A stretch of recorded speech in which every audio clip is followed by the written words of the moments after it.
É, eu quero falar hoje de manhã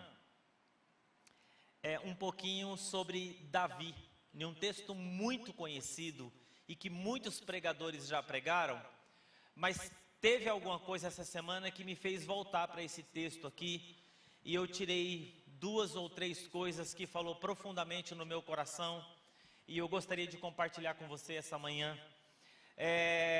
Lá em 2 Samuel, no capítulo 11, 2 Samuel, no capítulo 11, nós vamos encontrar, eu acho que uma das mais detalhadas biografias sobre Davi, o homem segundo o coração de Deus. Se nós pegarmos a vida de Davi de uma forma assim bem simplista, bem objetiva, assim bem prática, nós podemos encontrar na vida de Davi 3 momentos, ou 3 pilares, ou 3 colunas, né? 3 ícones, nós podemos chamar assim. Nós podemos encontrar na vida de Davi um gigante, um caderno de poesias e uma mulher. É isso aí. Os 3 momentos que definem a vida de Davi é isso. O gigante, o Golias, apresentou Davi. Tirou ele do anonimato, levou ele a ser conhecido. Um momento na vida dele que ele sabe aproveitar, que ele sabe como lidar com isso. Ele sabe como se comunicar com esse momento de oportunidade. E alguns dias mais para frente que eu vou estar tratando, que eu vou falar com vocês no final do culto, uma série de palestras sobre emoções, e uma delas entra Davi, a maneira como Davi está interiormente, e ele encontra ele se relaciona com essa ocasião com Golias. Mas Golias, ele apresenta Davi. O caderno de poesias, que é o Salmo, né, mostra o que existe de mais profundo na relação de um homem com Deus. O que existe de mais assim, sabe, da maior conexão, da maior proximidade, da maior relação que um ser humano pode ter com Deus, é os Salmos de Davi, né? Então, o caderno de poesias é isso. E a mulher? A mulher mostra as dificuldades da alma de um homem, as lutas, os seus vales, os seus momentos de obscuridade, os seus momentos de fraqueza, os seus momentos de doideira mesmo. Não é verdade? De seus momentos assim que o cara fala assim, fiz porcaria na vida. Não é assim? Bom, e aí nós vamos conversar assim um pouquinho. 2 Samuel, então ele é o relato de uma tragédia pessoal, o momento da vida de Davi, e o resultado e a maneira como ele reagiu à vida. A vida de Davi vira de ponta cabeça. A vida de Davi vira de ponta cabeça, e ele mesmo, Davi, deflagrou processos que quase arruinou a sua história. Isso não é incomum. Pessoas que nós convivemos, eu e você, que aos nossos olhos, olhando de forma superficial, são normais, mas que em fração de segundos, uma decisão, uma noite, um posicionamento, tem a sua reputação completamente comprometida, tem a sua vida completamente conturbada, o seu muro desmorona, o seu castelo despenca, os dias dessa pessoa entram em colapso total, e você fala, não é possível, eu vi aquela pessoa ali, mas nós estamos falando da mesma pessoa? Não é a mesma pessoa, mas aquele cara louvava, mas aquele cara, ele era um empresário tão centrado, mas aquela pessoa, ela era uma pastora. No Brasil, quantas vezes nós vimos, né? Como que pode? Vamos ler o texto aqui, e diz o seguinte, verso 1 do capítulo 11. E aconteceu que, tendo decorrido o ano, no tempo em que os reis saem para a guerra, enviou Davi a Joabe e os seus servos com ele todo Israel para destruírem os filhos de Amon e cercassem Rabá, porém Davi ficou em Jerusalém. E aconteceu que à hora da tarde que Davi se levantou do seu leito e andava passeando pelo terraço da casa real, e viu do terraço uma mulher que se estava lavando. E era essa mulher muito formosa à vista. E enviou Davi e perguntou por aquela mulher, e disseram: porventura não é essa Batseba, filha de Eliã, mulher de Urias, o heteu? Então Davi enviou mensageiros e a mandou trazer, e entrando a ela a ele, se deitou com ela. E ela já se tinha purificado da sua imundícia, então voltou ela para a sua casa. E a mulher concebeu e fez saber a Davi, e disse o seguinte, né? Estou grávida. Então Davi enviou a Joabe dizendo: envia Urias o heteu. E Joabe enviou Urias a Davi. Vindo, pois, Urias a ele, perguntou Davi como ficava Joabe, como que estava o povo e como ia a guerra. Depois disse Davi a Urias: desce a sua casa, lava os teus pés. E saindo Urias da casa real, logo saiu atrás dele a guaria do rei. Porém Urias se deitou à porta da casa real, com todos os servos do seu senhor, e não desceu à sua casa. E o fizeram saber a Davi: Urias não desceu à sua casa. Então disse Davi a Urias: não vem tu de uma jornada? Você não está cansado? Por que não foi à sua casa? Disse Urias a Davi: a arca de Israel e Judá ficam em tendas, e Joabe, o meu senhor, e os servos do meu senhor estão acampados no campo. Eu hei de entrar na minha casa para comer e beber e para me deitar com a minha mulher? Pela tua vida e pela tua alma não farei tal coisa, ó rei. Então disse Davi a Urias: fica cá ainda hoje de manhã, e amanhã despedirei você. Urias, pois, ficou em Jerusalém, naquele dia e o seguinte. Muito bem. Se puder abaixar um pouquinho para mim o som, eu não estou conseguindo soltar minha voz aqui, porque está muito alto. Está muito alto o som aqui na frente? Como que está o som atrás? Tá bom? Então tá bom. Irmãos, essa é a história de um homem chamado Homem Segundo o Coração de Deus. Um homem vadiando, ocioso, cobiçando, usurpando, praticando abuso de autoridade, adulterando, mentindo, matando, assassinando, fora de si, incapaz de enxergar-se a si mesmo. Porque se você continuar lendo esse texto, você vai observar que depois de todo o pecado que Davi comete, ele recebe em casa a visita do profeta. E mesmo diante da óbvia parábola de Natã, louco, fora de juízo, sem noção da realidade, sem noção de si mesmo, homem segundo o coração de Deus. Que homem, segundo o coração de Deus, seduz? Que homem, segundo o coração de Deus, fica vadiando? Que homem, segundo o coração de Deus, mata, manipula e continua sendo homem segundo o coração? Eu fiquei observando essa história e eu anotei aqui 4 pontos importantes para nós, que somos homens e mulheres de Deus, para que nós possamos entender o que é que nós devemos fazer e como nós devemos viver para que nós não venhamos deflagrar na nossa vida situações em que a nossa vida possa se tornar o caos que a vida de Davi se tornou. E eu gostaria de ir lá direto na aplicação para que nós possamos pensar juntos sobre isso. Irmão, a primeira coisa aqui, a primeira sugestão para a nossa vida, para que nós que não queremos entrar em um buraco negro existencial, para nós que queremos fazer o que desagrada a Deus, nós não queremos fazer o que desagrada a Deus. E aqui eu não estou falando de pequenas coisas, né? O que eu quero destacar aqui é aquela grande bobagem, sabe?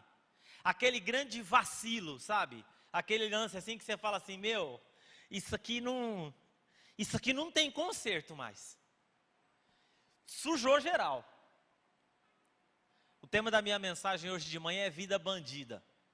Sujou geral. Que destrói, que joga você na lama. Bom, a primeira coisa aqui que eu destaquei é que todo mundo estava em guerra. Todos os reis estavam em guerra. Joabe estava em guerra, que era o comandante de Davi. Israel estava em guerra. Inclusive o reino de Israel estava em guerra. Mas o rei de Israel estava em casa. Todo mundo estava ocupado. Mas o rei de Israel estava desocupado. Diz o texto que ele acordou tarde. Se acordou tarde, imagina a hora que foi dormir. Acordou tarde. Um reino em guerra, ele passeando no terraço. E o que me chamou aqui, uma observação pequena, é que todo mundo estava em guerra e Davi estava em casa. Nós cristãos devemos cuidar para que os nossos corações devam estar ocupados com sonhos grandes de Deus. Foi isso aqui que me chamou a atenção. Nós devemos estar ocupados com grandes sonhos para Deus. Nós devemos zelar para que os nossos corações estejam ocupados por uma causa digna. Uma causa digna de empenhar-nos por algo que dê significado à nossa existência. Que dê significado à nossa existência, justifique as nossas renúncias. Dizer não para algumas coisas e possibilidades da vida, e coisas e possibilidades que desagradam a Deus. Mas que se nós não tivermos envolvidos em algo grande, que nós estejamos alinhados com o coração de Deus, nós vamos dizer sim para essas possibilidades. Porque, irmãos, na vida de todos nós, não importa, sem exceção, pode ser pastor, ministro de louvor, dona de casa e empresário, nós vamos ter as nossas crises. Em casa, no casamento, vamos ter a crise. Jesus estar no casamento em Caná da Galileia, ali existe um princípio, um ensinamento que diz o seguinte, o vinho nesse casamento vai acabar, a alegria vai acabar. E se nós não tivermos ocupados com algo que dê significado maior na nossa vida, nós vamos dizer sim para alguma coisa, que nós vamos deflagrar situações complexas na nossa vida. Eu penso que Davi está em um momento aqui que o sonho tinha se perdido. Há momento na nossa vida que, se você não tomar cuidado, o reino consolidado.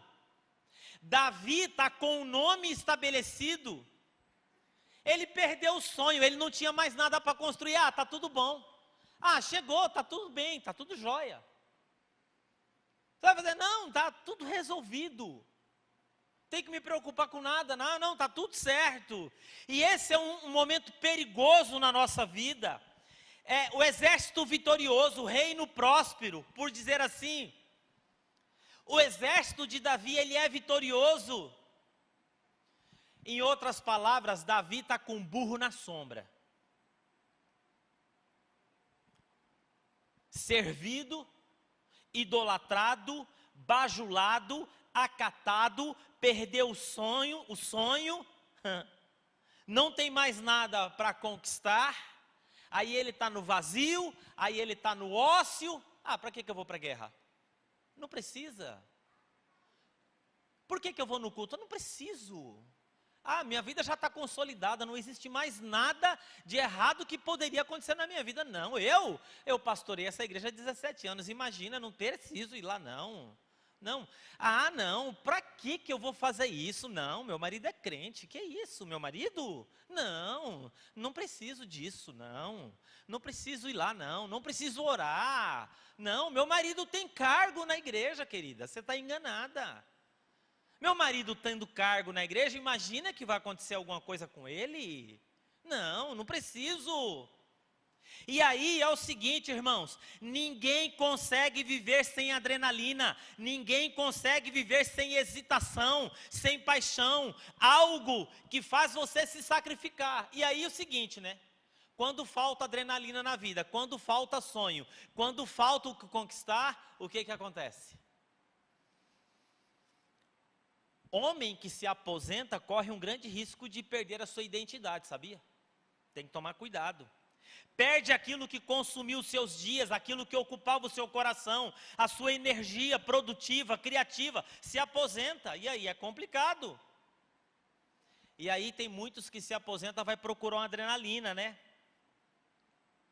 E é interessante esse objeto para onde se canaliza a força, amor, cuidado, afeto, trabalho, nós temos que tomar cuidado. Por que muitos casamentos se desfazem depois de muitos anos? Porque toda aquela energia que se canalizava para filho, para isso, para construir, para consolidar, os filhos casam, cada um toma o seu rumo, e aí eu não tenho mais para onde canalizar a minha energia, aí eu vou para o bingo, aí eu vou beber, aí eu vou para a internet, aí eu vou trair, aí eu vou entrar em site de relacionamento. Que meu marido não está em casa mesmo, eu preciso conversar com alguém. A minha esposa não está em casa mesmo, eu preciso conversar com alguém. É interessante isso. Esse objeto se perde aí, tem que ser substituído. E aí entra tudo. Aí entra a bebida, entra a droga, entra o sexo, arruma um amante. São muitas as fontes de adrenalina que a gente tem na vida. E algumas fontes de adrenalina são sarnas para a gente se coçar. Algumas fontes de adrenalina são legítimas. Outras são ilegítimas. No caso de Davi, achou uma fonte que deveria ser uma senhora fonte, mas era ilegítima. E onde foi? E onde foi que ele arrumou isso? Na falta do que fazer. Na falta do que fazer. Na brecha dos sonhos. Na falta de razão para viver. Aí a gente comete as grandes tolices da vida. Não estou falando de pequenas falhas, erros, equívocos. Eu estou falando aqui de grandes tolices na vida. Aí entra nosso irmão Martin Luther King Jr., ele disse essa frase: quem não encontrou uma boa razão para morrer, ainda não encontrou uma boa razão para viver.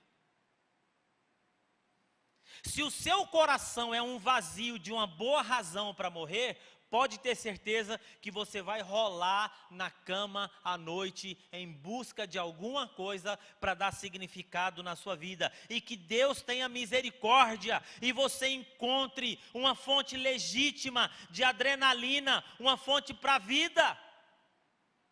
Cuidado com a brecha do sonho. Irmão. Eu estava hoje de manhã conversando com a igreja aqui, os nossos sonhos não acabaram não, viu, irmão? Porque tem gente que pensa, pastor, e a igreja agora? Irmão, agora nós estamos sonhando. A gente não pode dar brecha. Cuidado com a brecha do sonho.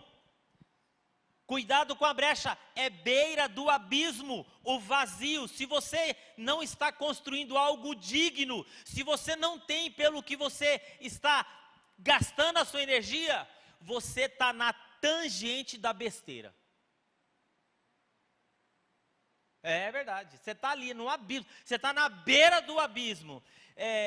Segunda coisa aqui que eu percebi aqui, né, na vida de Davi, para a gente poder pensar um pouquinho sobre a nossa própria vida, é o seguinte: quanto é necessário para encher o seu vazio?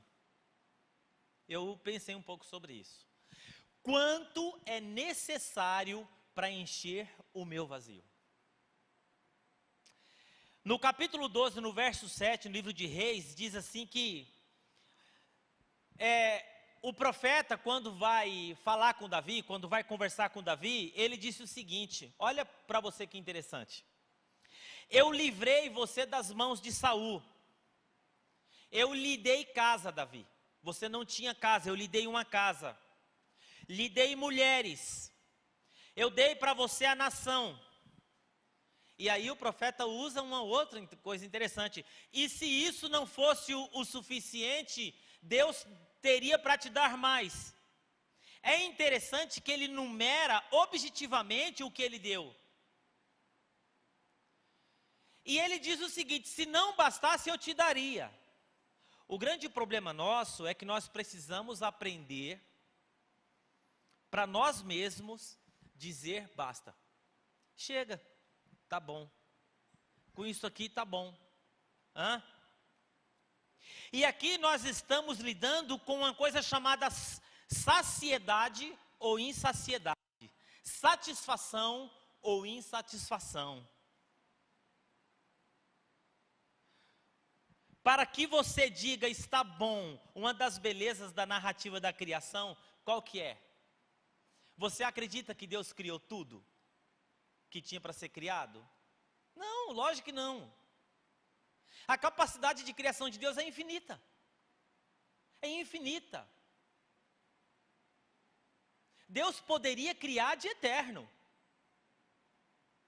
Eu já criei um homem com 2 pernas, vou criar um com 4? Para ver como fica? Poderia. E um braço a mais. Tem tanto homem gago nessa terra, né? Vamos criar um homem que tenha o mesmo dispositivo da mulher para ele não ficar gago, porque não encontra mulher gaga, só encontra um homem gago.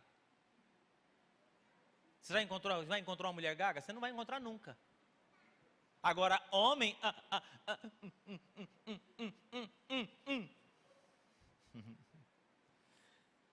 A capacidade criativa de Deus é infinita. Você parou para pensar agora. Você sabe que é verdade? Conhece alguma mulher gaga? Você não conhece.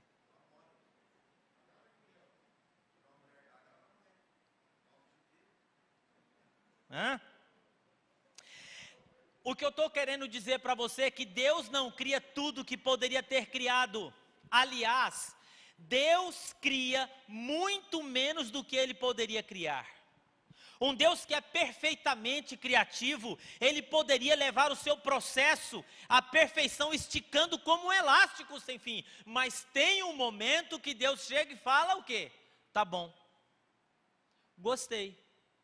Tá bom, gostei. Tá bom, chega. Gostei, chega. A Bíblia diz que Ele foi criando e um dia Ele falou, chega, basta, tá bom, é o suficiente. Alguém já disse que Deus criou a mulher por último. Ele falou, criou e falou, basta. Porque se tivesse criado primeiro, imagine o tanto de opinião. Com a capacidade criativa que a mulher tem, a mulher ia chegar lá e falar assim, mas, viu, vamos fazer um negócio aqui assim nele? Vamos colar, essa orelha não está legal, vamos fazer um negócio puxado. Ia sair meio uns Spock aí.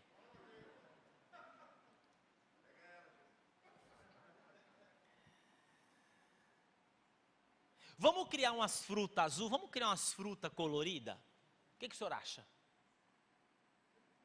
Não, Deus ele disse assim, tá bom, eu já tenho prazer nisso. Se você não consegue ter prazer, você tem fome.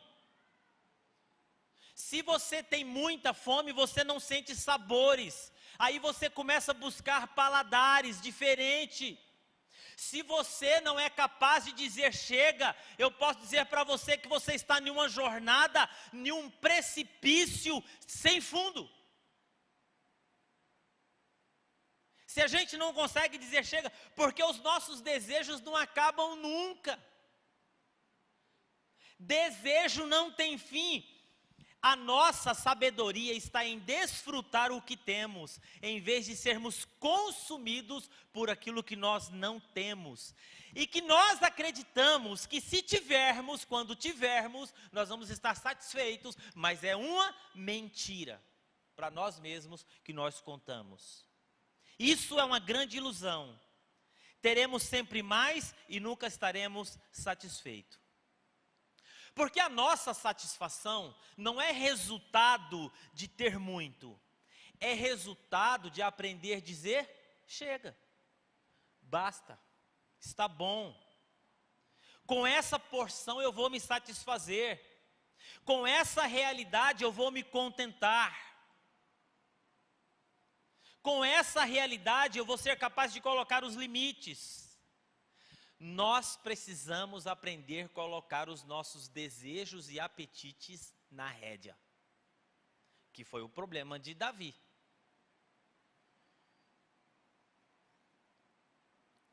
Através da vida de Davi, a palavra nos traz uma advertência. Que o profeta vai lá e diz para ele assim: eu te fiz, eu te dei mulher, eu te dei nação, você poderia dar. Davi, é mais ou menos assim: você não percebeu que não adianta eu te dar mais, porque você nunca está satisfeito com nada? Não é te dando mais que eu te resolvo. E nós às vezes precisamos entender que não é tendo mais que a gente se resolve. Não é. É algo muito mais profundo. É aprendendo a desfrutar do que você já tem. Se a gente não aprende a desfrutar, a gente sofre com o que não tem, mas nós estamos na beira de um abismo. É assim com a droga, é assim com o sexo, é assim com tudo. Aprenda a dizer chega e não dar vazão para os desejos, porque desejo não tem fim. Então, duas coisas que eu tirei para a minha vida, que foi estar com meu coração ocupado com algo muito mais profundo e algo que encanta o coração de Deus, porque é isso que vai dizer para mim: não, você não pode fazer isso. Você não pode chutar o pau da barraca. Você não pode abandonar o barco, porque tem algo muito maior do que isso. Você não pode abandonar, você não pode fazer isso. Segunda coisa aqui é que todos nós precisamos, no momento da vida, dizer basta, chega. E a terceira coisa aqui, que eu coloquei, é o mito da caixa de Pandora. Já ouviu falar na caixa de Pandora? É interessante que o profeta chega para Davi e fala o seguinte: por que é que você fez o que desagradou a Deus? Esse tempo de Davi no terraço aqui, é como que se ele abrisse uma caixa de Pandora. A caixa de Pandora era uma caixa proibida. Quem já assistiu esses filmes de aventura épica, de ficção, já viu como que é. Era uma caixa proibida, né? Que se aberta, a advertência é o seguinte: não abra a caixa, porque se você abrir, sendo aberto, sairia de dentro dela toda sorte de desgraça. Tem umas coisas na nossa vida que assim, é igual caixa de Pandora, não toca não, porque se você tocar, vai sair dali toda sorte de desgraça. Cara, essa manhã no terraço, na vida de Davi, desencadeou na vida dele, na vida da nação, na vida do exército, na vida dos filhos, na vida do palácio, na sua descendência, uma desgraça tão grande, é como que se ele tivesse aberto a caixa de Pandora, deflagrou uma série de desgraças na sua vida. Mas é o quê? É o momento da bobeira, é o momento do ócio, é o momento do sonho perdido, às vezes é o momento... Diz assim, olha só, por causa de uma noite, né? Uma noite, né? Porque ele passou uma noite com ela, uma noite, cara, uma noite, olha só, uma noite, hein? Uma noite com uma mulher bonita. O negócio foi feio. Ó, a criança morre, que ela engravidou, morreu. Aminon, os filhos de Davi, se apaixonou pela irmã, aliás, pela meia-irmã de Absalão, incesto dentro da família. Diz assim que ele ficou obcecado pela própria irmã e violentou a própria irmã, Tamar. Está lá no capítulo 13, no verso 21. Absalão, indignado, olha para ele e diz o seguinte: pai, você vai ficar só indignado, você não vai fazer nada? Só que Davi tinha um telhado de vidro. E quem tem telhado de vidro, você já viu como que é. O máximo que pode fazer é ficar indignado. Porque ele não se sente mais mesmo estando perdoado por Deus, ele não se sente mais digno de corrigir o filho.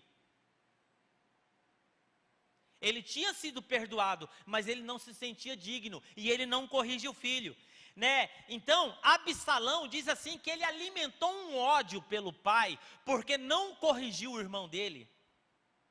E o ódio de Absalão, o que faz? Mata Aminon, o filho mata outro filho. No capítulo 15, Absalão, ainda cheio de raiva, deflagra uma rebelião e começa a regimentar um exército. E depois ele quer depor o próprio pai do... Você já viu isso acontecer? Eu já vi muitas vezes isso acontecer. O senhor não manda mais nada nessa empresa aqui. Filho processando o pai, está aos montes por aí. Eu conheço. Não, estou processando você. Não, porque você está aí nas minhas terras. E você tem que pagar aluguel, porque isso aí me pertence faz muito tempo. Lembra que o senhor fez um contrato lá? O senhor fez lá um negócio usos e frutos? Isso é meu. Sai daí de cima. O senhor tem que vazar. Está assim, ó. Não, olha que coisa mais louca o que acontece. Diz assim que o filho dele teve relação com as concubinas dele. Coisa louca, cara. Do pai que ele tinha deixado. E aí no capítulo 18, rebelião, monta um exército, declara guerra contra o próprio rei. Nessa guerra, morre numa fuga. Diz que um soldado correndo e diz assim para Joabe, o homem de confiança de Davi: ó, Absalão está morto pendurado num galho de árvore pelos cabelos. Joabe vai lá, mata Absalão e dá a notícia para o rei Davi: seu filho morreu. E é interessante que o camarada faz uma lambança, e sabe o que ele tem que fazer? Estava em guerra, né? Ele tem que sair na janela, fazer um discurso e agradecer a vitória do exército que tinha matado seu próprio filho. Já imaginou um negócio desse? Gente, eu quero agradecer vocês pelo livramento da nação, porque Israel está livre da mão do inimigo. Quem era o inimigo? O próprio filho dele, que foi morto em batalha. E é interessante que nós precisamos entender que quando o profeta confronta Davi, diz assim que Davi é encontrado no coração de Davi arrependimento. Porque logo que o profeta confronta Davi, Davi escreve o Salmo 51. O Salmo 51 é uma oração de contrição e arrependimento de Davi pelo pecado que ele tinha cometido. Diz que ele entra, ele chora e a oração dele está lá. Ele fala: Senhor, cria em mim um coração puro, renova dentro de mim um espírito inabalável. Pequei contra ti, somente pequei, e fiz o que era mal aos teus olhos, porque eu sei que se eu pudesse fazer 1000 sacrifícios, mas o que o Senhor aceita é um coração contrito e quebrantado. Não desprezas o teu servo. Ele fala: purifica-me e ficarei puro, lava-me e ficarei alvo, como mais limpo que a neve. Ele faz uma oração. Olha a oração do Salmo 51, você vê que profundidade na relação com Deus. Mas aí você fala: pastor, mas Deus perdoou e aconteceu tudo isso na família dele. Imagine se não tivesse perdoado. Porque o profeta falou assim: ó, tu não morrerás, mas agora a caixa de Pandora já foi aberta. Gente, porque o perdão de Deus para nós não nos exime de termos feito aquilo que desagrada o Senhor, não significa que nós não vamos colher as consequências do pecado. O perdão de Deus nos coloca no lugar certo da relação com Deus. Mas o lugar certo da relação com Ele não significa que a nossa vida entrou em ordem. Eu estar em comunhão com Deus não significa que as coisas que eu fiz estarão em ordem. Porque eu já abri a caixa, o negócio já foi feito, e foi desencadeando um, e foi desencadeando o outro, e foi desencadeando o outro. O perdão me coloca alinhado com o coração de Deus, mas existe uma consequência daquilo que eu fiz. Aquele que é perdoado pode estar na presença de Deus, com um relacionamento aperfeiçoado com Deus, conhecendo a Deus muito mais do que conhecia antes. É só você olhar o Salmo 51, da oração de Davi, conhecendo a si mesmo e muito mais profundamente do que conhecia antes, mais equacionado naquilo que eu sou, naquilo que eu entendo, as minhas emoções, com a relação dos fantasmas, mas a sua vida poderá ser um caos. Tem muita gente assim, está tudo bem com Deus? Ó, comigo e Deus está tudo bem. E a vida está um caos. Por quê? Eu estou catando uns cavacos aí que eu deixei para trás. Eu estou consertando umas coisas aí que não tem volta. Eu tenho uns negócios correndo aí que... Fazer igual aquele cara que veio, estava atendendo um sujeito no gabinete há muitos anos atrás, e falou assim: pastor, eu tenho experimentado uma comunhão com Deus, de uma renovação que o senhor não faz ideia. E eu tenho orado para Deus me ajudar a ajustar a minha vida. E eu falei: qual é o maior ajuste? Ele falou assim: então, pastor, no passado eu estava num churrasco em família, eu dei uma facada no meu cunhado. E ele morreu. Eu falei: amém. Eu falei assim: agora, logo, logo eu tenho que voltar para o presídio. Eu falei: amém também. Tem que arcar com isso, você sabe, né? Ele falou assim: sei. Mas eu estou pedindo a graça a Deus para me dar sabedoria para viver lá dentro, porque eu sei que eu tenho que ir para lá, não tem outro caminho. É isso que eu estou falando. É a caixa de Pandora que foi aberta. Porque existe no mundo em que vivemos um princípio. Qual que é o princípio? O princípio que é da lei da semeadura e da colheita. Aquilo que a gente semeia, a gente colhe. Deus perdoa o que eu semeei nesse negócio. Deus fala: perdoa, tá, mas esse negócio aí vai frutificar. Você já semeou. Senhor, deixei a menina grávida. Amém, você está perdoado. Você semeou isso aí. Agora paga a pensão o resto da vida. Mas só não me perdoa? Perdoei, mas esse negócio vai frutificar. E vai nascer. E você vai colher o fruto. Cria esse menino. Vai dar fruto, as consequências estão aí. É um processo natural. O cara desmoronou. E aí vai colher os frutos. E a última coisa que eu anotei aqui, depois de fazer essa análise, e que nós precisamos tomar conta da nossa própria vida, principalmente nesse tempo de pandemia. Porque nesse tempo de pandemia tem muito ócio. Sabia? Quais foram as 3 coisas que mais subiram nesse tempo de pandemia? Quais foram as coisas que mais cresceram nesse tempo de pandemia em relação às crises existenciais? Consumo de bebida alcoólica subiu trocentos por cento. Porque a gente fica mais ansioso, a gente fica mais inquieto, você precisa relaxar. Pornografia aumentou 700%, os sites de pornografia. O consumo de material pornográfico explodiu assim, explodiu. Explodiu, foi para as nuvens. Crises e separações também explodiu. Por quê? Ócio. A gente perde o encanto. As coisas mexem na nossa vida, nós não estamos muito bem estruturados, nós não sabemos lidar com algumas coisas. E a pergunta assim: pastor, então, por que é que esse homem é homem segundo o coração de Deus? É interessante que ele vai para a presença de Deus clamar pelo filho, que está quase morto. Porque os caras falam assim: o seu filho está doente.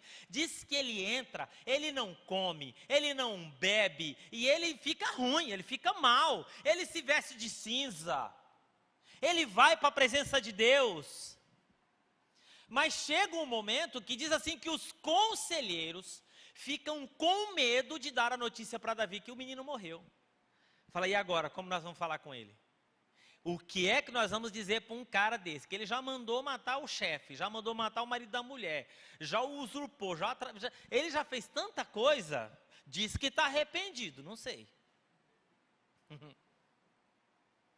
Como que nós vamos falar para esse cara agora que o filho dele morreu?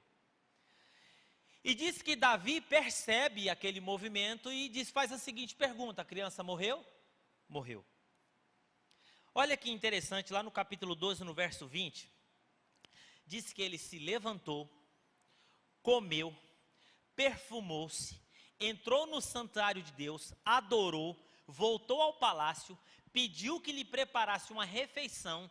Davi se levantou, Deus o levantou, né? Ele pecou, pecou. A disciplina na sua vida veio. A sua vida virou o caos. Mas eu quero dizer uma coisa para você: isso não deixou Davi prostrado para sempre. Por que Davi é homem segundo o coração de Deus?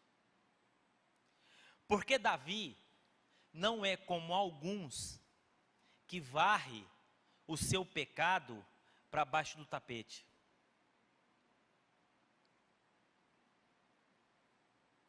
Davi, qual que é a diferença de Davi e de Saul? Você vai perceber que Saul também cometeu o pecado. Mas todas as vezes que Saul era confrontado, qual era a resposta de Saul? Quando Saul ele entrou no santuário e ele ofereceu sacrifício no lugar do sacerdote, que ele não poderia oferecer, e que o profeta chegou para ele e falou assim: o que você está fazendo? Você endoidou? Você não sabe que mesmo você sendo rei, você não pode oferecer sacrifício no altar, que isso é uma função do sacerdote? O que Saul fez? Ele se arrependeu? Não. Ele falou assim: você atrasou, e o que eu sou? Abaixo do sacerdote, o rei. E você atrasou, então assumi o seu lugar. Você não chegou para orar, eu orei.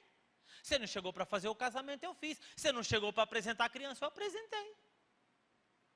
E o que o profeta fala para Saul?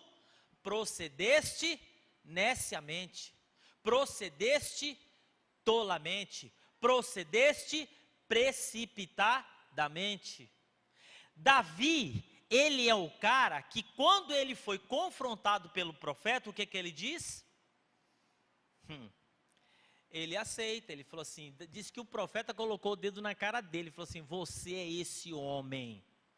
Diz assim que ele se quebrantou, ele foi para dentro orar, se consagrou e foi para a presença de Deus.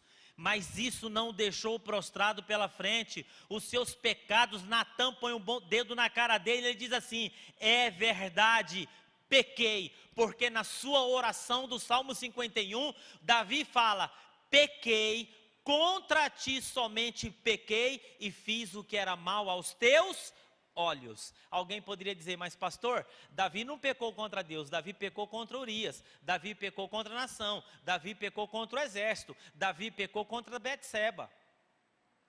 Todo o pecado que eu cometo no horizontal, eu peco no vertical. Se eu peco contra o pastor Júlio, eu peco contra Deus. Se eu peco contra o Michel, eu peco contra Deus. Se eu peco contra a Graziele e o Adenilson, eu peco contra Deus. Porque aqui é no horizontal, eu estou rompendo a minha relação aqui no vertical. E Davi, ele entra, ele reconhece. A palavra confissão, ela é literalmente concordância, homologação. Confessar é homologar. Quando Deus diz assim: você cobiça, e você diz assim: eu confesso, eu cobiço. Você tem inveja, aí você fala assim: eu tenho, Senhor, trata isso no meu coração. Eu vou tratar desse sentimento, a inveja, a podridão dos ossos, na minha série do mês de maio. A inveja, a podridão dos ossos. Você anda fazendo coisa errada, eu admito. Você é egoísta, eu admito. Você é orgulhoso, eu admito, sou orgulhoso. Não, irmãos, diante às vezes da palavra do Senhor que nos confronta, é pano de saco e cinza na cabeça e joelho no chão. Mas é interessante que sempre chega o dia que a gente tem que levantar, porque é assim, sabe? Eu vou me levantar, eu vou passar um perfume, eu vou arrumar meu cabelo, eu vou colocar uma roupa bonita, eu não vou mandar preparar uma comida, mas eu vou em um bom restaurante, e eu vou comer uma boa alimentação, eu vou me levantar em adoração, eu vou mandar servir uma boa refeição, e eu vou seguir a vida. Amém, irmão? Tem que seguir a vida, tem que levantar desse caos, tem que se levantar, mas tem que se levantar diante de Deus. Tem que se levantar, às vezes tem que se levantar no choro, mas tem que se levantar. Tem que reerguer. Por isso, quando você encontrar um homem caído no chão, não ajude a manter ele no chão, porque se ele é homem segundo do coração de Deus, ele vai se levantar em nome de Jesus. Ele vai se levantar. Se você não está do lado dele, para que você possa ajudar ele a se levantar, ou para você interceder por ele, sai do lado dele, vai embora. Para que aquilo não afete a sua vida também. Se você não for um instrumento de restauração, a tragédia dos outros é instrumento de destruição, às vezes, na nossa vida, já viu? Gente que fica tentando se meter no caos do outro, filho, vai junto, hein? Vai junto. Gente que fica tentando, já viu gente que compra a briga de outro? Você vai rodar, peão. Sai fora, deixa isso para lá.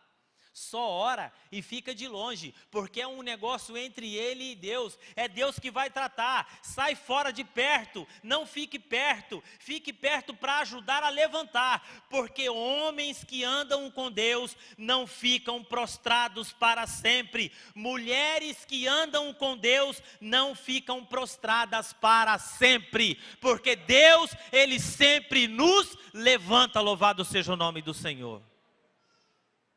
Não há pecado que seja tão poderoso em termos de destruir e que anule a graça de Deus. É isso que eu aprendo com Davi. É isso que eu aprendo com Davi. A gente sempre tem que saber quem nós somos, irmãos. Quem eu sou? Eu sou feito à imagem e semelhança de Deus.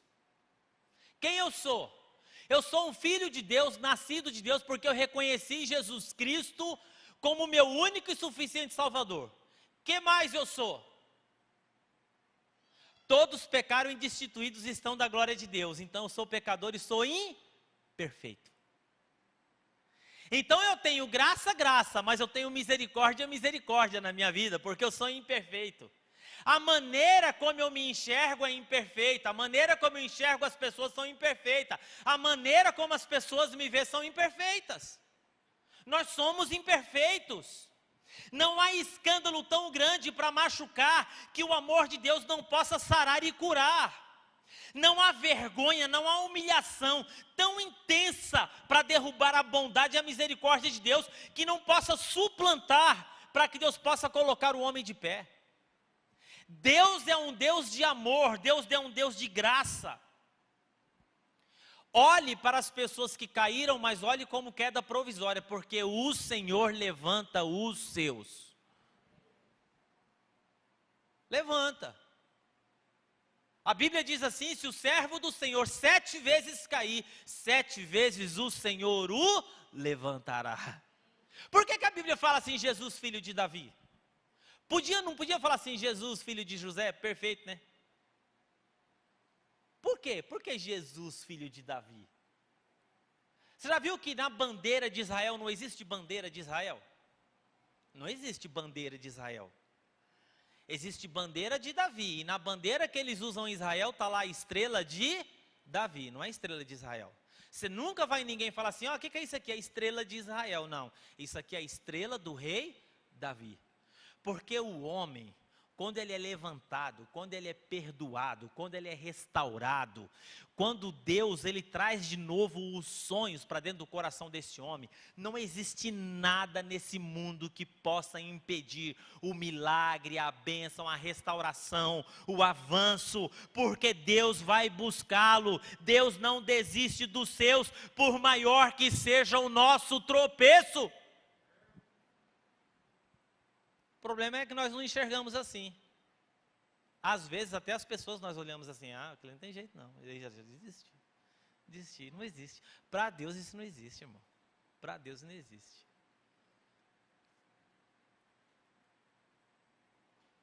Deus vai buscar.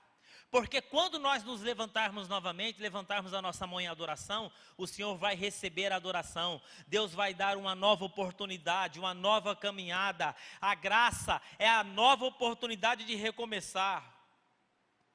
Caiu? Está triste? Está abatido? Está sem entusiasmo? Esses dias essa palavra entusiasmo está na minha cabeça. Está sem entusiasmo, Silas? Eu passei um tempo na minha vida sem entusiasmo. Aí eu falei, Deus, restaura os sonhos no meu coração, que eu estou sem entusiasmo. Sabe o que é entusiasmo? Entusiasmo é inspirado por Deus. Entusiasmo é uma derivação de uma palavra grega. É uma derivação de uma palavra grega, que significa cheio de Deus, inspirados por Deus, com Deus, estar com Deus. E a pessoa que está com Deus, com os sonhos de Deus no coração, ela vive esse entusiasmo, porque Deus vai buscar você e vai chegar um tempo que a sua vida, que é ficar prostrado, não vai mais combinar com o seu coração, porque o seu coração vai estar cheio de Deus em nome de Jesus, aleluia. Você pode aplaudir o Senhor? Não combina. Ficar prostrado não combina com você. Ficar prostrado não combina com você. Mas me falaram,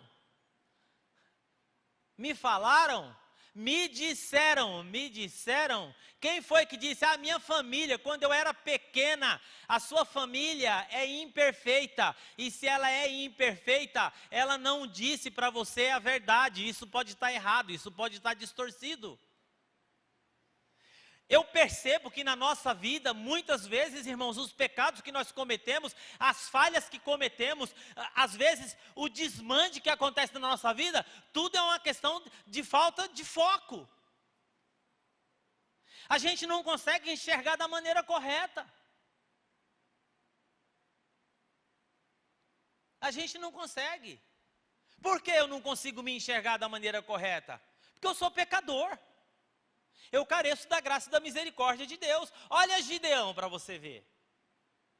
Gideão, com a sua força eu vou livrar você. Não, Senhor, o Senhor está enganado, eu não tenho força. Por que você não tem força? Porque a minha tribo é a menor de Israel. E a minha casa é menor da tribo da casa de Israel. E eu sou o menor da minha casa. Quem foi que disse isso para você, Gideão? A minha vida inteira eu ouvi isso. E a gente começa a conduzir a nossa vida por aquilo que as pessoas falam para nós. Porque se eu não sei quem eu sou, eu vou começar a aceitar aquilo que as pessoas dizem que eu sou. Ou o que minha família disse, ou que, lá no trabalho todo mundo fala, eu sou lerdo. E você é? Eu acho que eu sou sim. Porque minha família sempre falou isso para mim assim, nossa, sempre fulano foi mais lerdo, né? E nós vamos aceitando isso na minha vida, ajusta o foco, irmão, em nome de Jesus. Agora já foi, agora não tem mais jeito. Irmão, vou dizer uma coisa para você, não existe desgraça nesse mundo. Não existe desgraça nesse mundo que a graça de Deus não pode alcançar. Às vezes nós olhamos a desgraça alheia, né? E fala, mas aquilo ali eu jamais faria. Mas e daí que você não faria? Faria sim. É porque de repente você não teve na mesma condição, você não nasceu na mesma família, você não ouviu as mesmas coisas, você não foi violentado do mesmo jeito, você não foi agredido com palavras, com olhares, você não nasceu naquele lugar, você faria sim. E tem um outro BO aí para o nosso lado, da nossa imperfeição. É que às vezes a gente olha alguns pecados e a gente acha que aquele pecado leva para o inferno, o nosso pecado não leva. Não. O meu pecado me leva para o inferno também. A questão é que a minha consequência é diferente da consequência dele. Quem mata uma criança por espancamento é complicado. E uma mãe que é omissa, isso também é complicado. É uma caixa de Pandora aí que foi aberta. Que as consequências agora vão vir para o resto da vida. Agora, eu não preciso cometer um pecado desse para ir para o inferno. um vício em pornografia, tantos vícios da alma existenciais que estão aí, que nos apodrece. Sim ou não? Vai levar para o inferno. Eu vou lá, chegar lá no céu e falar, quem é você? Ah, eu sou aquele casal lá que matou a criança. Ah, interessante. E você não, eu era pastor. Mesmo lugar. Mas você era pastor? Ah, era pastor, mas eu era orgulhoso. Eu subia, eu pregava, eu estava mais preocupado comigo, eu não me preocupava com as pessoas. Na realidade, eu estava preocupado mais com essa questão de status. Na realidade, a minha relação com Deus mesmo sempre, você está entendendo? Tem muita gente indo para o inferno via banco de igreja. E nós precisamos entender que a graça de Deus nos alcança. E nós precisamos lembrar quem nós somos. Nós somos feitos à imagem e semelhança de Deus. Amém, irmão? Nós somos filhos de Deus porque nós reconhecemos em Jesus o seu único filho, o seu primogênito, o seu único, que se tornou primogênito e que entregou sua vida por nós. Então nós nos tornamos filhos de Deus perdoados. Mas nós temos que lembrar o quê? Que nós somos pecadores e imperfeitos e que nós carecemos da misericórdia de Deus. Deus vai cuidar de você. Eu não sei como que você está essa manhã. Você que está me ouvindo em casa, você que vai ouvir essa mensagem em algum momento. Chora o que tem que chorar. Grita o que tem que gritar. Lamenta o que tem que lamentar. Fica aí prostrado. Quanto tempo? Eu não sei. Mas lembre-se do seguinte, a graça de Deus está à sua disposição para que você possa se levantar, tomar um banho, se perfumar, comer e falar assim, Senhor, eu estou aqui e eu quero apresentar louvores diante da tua presença. Porque um coração contrito e quebrantado, o Senhor não despreza. Louvado seja o nome do Senhor. Porque aqueles que creem em Deus, pode até ficar prostrados, mas não ficam prostrados para sempre, porque o Senhor o levanta. Eu quero convidar você a ficar em pé nesse momento que está aqui.